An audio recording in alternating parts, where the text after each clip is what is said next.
this mechanism work? Okay, thank you. What we have done so far, I want to appreciate Mr. President first for taking a bold step, suing the 13th state governor to court through the Attorney General Federation. I think the case is on the 13th. Yes. So that is a very bold step. Knowing fully that Mr. President from a village, the so-called lawyers, every lawyer is from a village, the Supreme Court judges are from the villages. Even you are in diaspora hearing me right now, you have a village or a community. Yeah. Nobody's from the moon here. Yeah.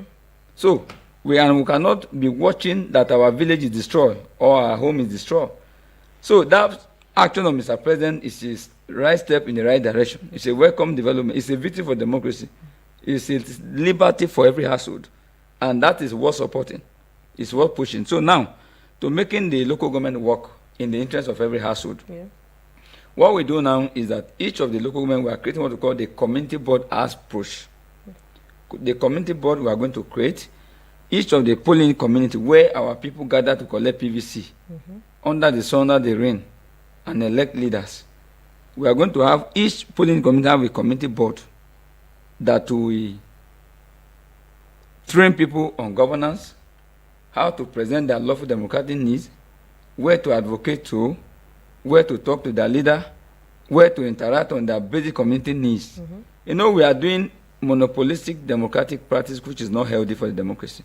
I will give you water. I will give you road. There's nothing like I in democracy. It is government of the people, by the people, and for the people. For God's sake, do you know, our advocacy, people hold your leader to account. There's no platform for our people to hold leader to account in Nigeria here, apart from the media who is talking on behalf of the vulnerable Nigeria. If you go to the village where the election takes place, there's no place. People are not informed democratically. People felt governance is delivery is a privilege. You know, it's a right. It's not a privilege. Governance delivery is a right. So what we are doing now, we are going to have each polling community, like we have it in our organogram here. We are going to have what's called Board of Agriculture, Board of Health, Board of Education, Board of Community Service, Board of Security, Board of Solar Mineral. So, Board of Agriculture. Now, in each of these boards, we are going to draw members from the civil society, the market women, the traditional ruler, the student union, the media, the medical, the artisans, vibrant agencies, organizations, civil society. Each member, people who are not political, card carrier member of a party. So this board now, in my polling where I used to collect my PVC in my village, the board now will now create a platform, get the database of all the eligible voters who are liable to benefit from democratic dividends. Then the Board of Education, for instance, will go around my community. How many schools are dilapidated? How many schools have no benches? How many schools have no teachers? How many schools that students are sitting under the mango tree and are receiving no teachings? So, Board of Agriculture, they are going to initiate what we call community farming. The community farming is going to give room for each farmer to be empowered. Then collectively they do farming that will benefit every household. Food will be sold on the community farm massively. So the Board of Security, we are going to have Board of Security that will profile individual from compound to compound. I know your father, you know my father. What's your character? What's your family history? Are they criminal? Are they responsible people? So by the time we do this search, background search, we are going to get responsible, viable human beings that are going to form security. Each LG, we are going to have morning security section, afternoon and night. You know, and we are going to motivate them through the special intervention form that have been repeatedly looted because there was no mechanism and parameter. So there's enough money to do that. Give them stipend. Then the retired security officers, the army, the navy, police who have retired from the services, they are going to give them training, put them through on security rationales, models. Then they are going to, as entry point to your local government, there's security there in the morning. There are people who are guarding the farm. There are people who are guarding the boundaries of the local government.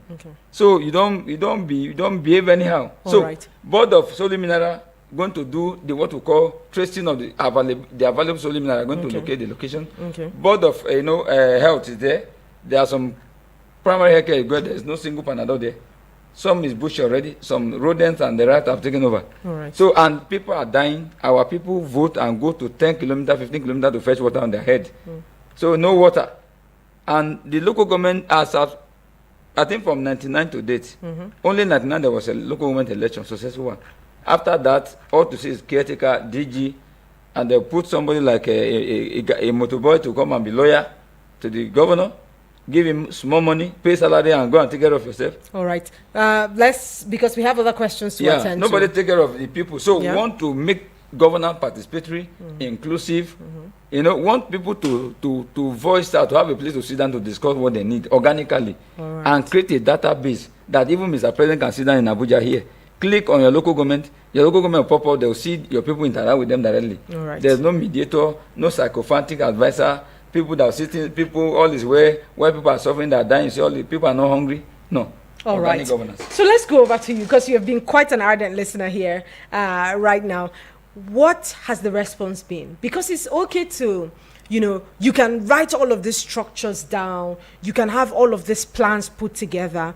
Do you have a solid implementation process? And what has been the response so far with the citizens and the grassroots that you're interfacing with, and these policies and this, new thing? Yeah, thank you very much. We've had a robust working plan to achieve our goal. Okay. And interestingly, there hasn't been any point where we had a disagreement or rejection. People understand the goal, and they know it's all about the people. They know it's about their development. And people are always excited, like our pilot stage here in the FCT, all the 6 area councils that we have been, we've even taken some training for some folks over the years. The response has been very positive. I'm telling you, it's very alarming. I mean, very, very, very interesting, very remarkable. People are interested. There's been this seclusion all this while, and people are seeing a roadmap of getting government being brought closer to them as enshrined in the Constitution. So definitely, they have no option than to be, more receptive and, supportive of the process. So that's what I can say about that. Okay, so the reception has been welcome. Has been welcome so far. So, you see, like my colleague says, there's no, bad governance is not a tradition.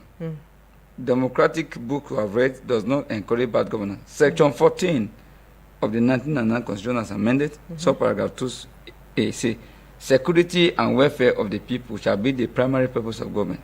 See, say people should participate in their government. See, leaders are weak, tempted to corrupt, to loot, when people did not have a platform to engage them. And that's why we are trying to make sure this community board is established across each of the polling community. You know why we are doing it across each of the polling community? For the sake of proximity. So that people can trace from the houses, just the way they collect PVC, and go back. After that, nothing happened again. There's a dichotomy, there's a disconnect. Some people don't even know who is that. Some say no election. 8 years, a governor tell you they are doing caretaker. So the caretaker cannot even construct a bridge.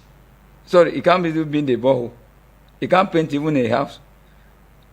How to pay salary is just the issue. Governance is far from the people. Democracy without governance, what are you doing there? It's a waste of time and the fund. So I think with this community board now, people now can present what they need, not somebody come and tell you, I will give, no. People need to sit down, discuss, they have a place. We are going to train them. The board is going to have a database whereby community present their lawful needs, whose appointees that solve their problem, the senator, the governor, the councillor, the chairman, whoever solve the problem, names it. There were many problems have solved is there. Individuals who contribute. And people can interact with the president directly from that platform. So yes, go on. If you send anything to the grassroots and it did not reach them, people can talk through there. You see this. Who collected it, who diverted it. So it's going to be direct.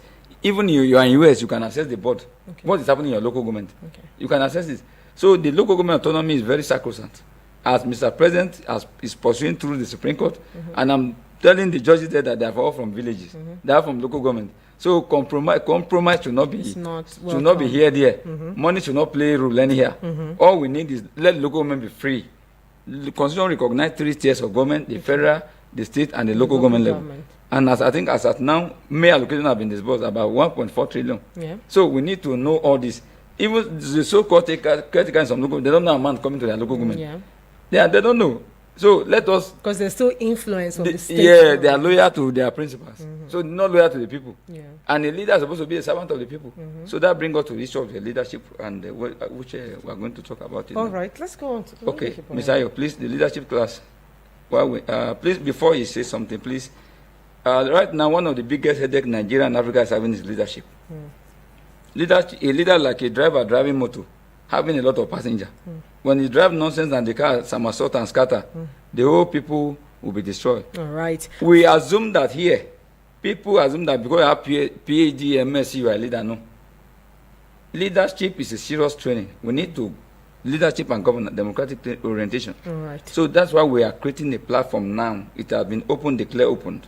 We have a training center at FABMO in Area 11, where people, we don't know who is going to lead us tomorrow. Anybody can become. Okay, so we have like 5 minutes before we wrap up this conversation. Can you just put out your contacts and how people can reach out to you here before we wrap this up? Okay, the contact to reach us is, our number is, let me start with our website, www.yadei.org.ng. www.yadei. Yadei is YADEI.org.ng. Then our office is at FABMO Area 11. Okay. We're at FABMO Area 11 on the second floor, block E extension. Okay. Then our phone number to reach us, 081 626 Okay. 111 44. All right. Take that again. Okay, 081 626 111 44. I repeat that number again. 081 626 111 44. All right. So if people want to register on your platform, this is the numbers, and you know. You go to the website. Okay. www.yadei.org.ng. Okay. So the leadership training now. So let's just have you. The location, the training, and how people to register.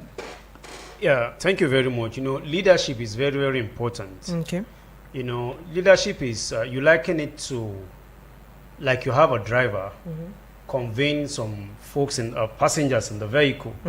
And so where he goes determines the fate, his movement, his direction determines the fate of the passengers. And so in the country, over the years, we've been saying the major trouble we're having has to do with leadership, because leadership determines everything. Yeah. So for you to come to say you want to lead, it means you're telling me, you're taking me to where you have been. And so you just get disappointed by the time you begin to converse with people who are supposed to be leaders. You know, some few years ago, just even recently, there's been, oh, only this man can do it. This man can do it. Oh, if only this man would just be a leader. And then some years went by and we discover, oh, he's even empty.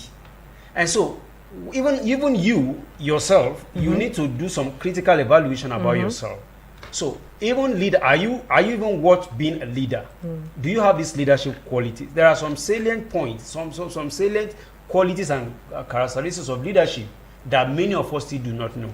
So we are having a course that is going to be addressing these issues, you know, after which whoever participants of this program will come out to be, you know, better. Okay, let me quickly help out in this matter. You know, our people, we have like barely 2 minutes. For you to wrap this up. See, the leadership class have commenced. Our training is every Friday. Okay. Friday 4 to 6. Okay. So that even if you are a working class, and every household need to be trained now. God don't know where you will be tomorrow. If you have a business, you are a leader. If you have 2 people under you, 4, 5 people, you need to have more practical knowledge that can make you be profitable in what you're doing. So every Friday 4 to 6, and it is 1 month intensive training, practical training, organic training, not copy and paste training. Training that after you finish, you are entitled to free leadership consultant services. You don't need to pay for that. Okay. But the leadership training for 1 month is 25,000 naira. Then your certificate will be given to you at the end of the training. Then our door is open to you to come back in case you need any advice, any counseling, free continuous consultancy services will be given to you any day, anytime you come. But the class is every Friday 4 to 6 at FABMO. We have our training center there. So you come, you enroll. even as a church leader, as a mosque, in the school, in the family, as a father, anywhere you are, as for you are from 18 and above, you can, so that we don't know who will be senator tomorrow. We don't know who will be the president tomorrow. We don't know who's going to be a chairman tomorrow. You can be anywhere tomorrow, so that you don't mess up yourself and mess up people. Okay. You know, when leader is not informed, he will punish himself and punish the followers. So we want to make it now that every household need to be trained on leadership. So it is 25,000 naira for 1 month, and it's every Friday. So our numbers again to call us quickly is 081 626 11144. The website is www.yadei.org.ng. The number again to call us to register is 081 626 11144. If leader is not informed, society will suffer. All right. Weak leadership is a weak society. And we waste money, waste time if people are not informed on leadership. All right. Leadership is a serious matter. Thank you so much. Thank you so much. We have been hanging out with reps from the Yadei initiative. Thank you. Yadei, Emmanuel. Yes, and Yadei Adibayo. all right. Thank you so much for being here with us. I'll see you again in the next hour, people. Please keep it locked in. It's Martha, and I will be right back. From Milky Way to Earth.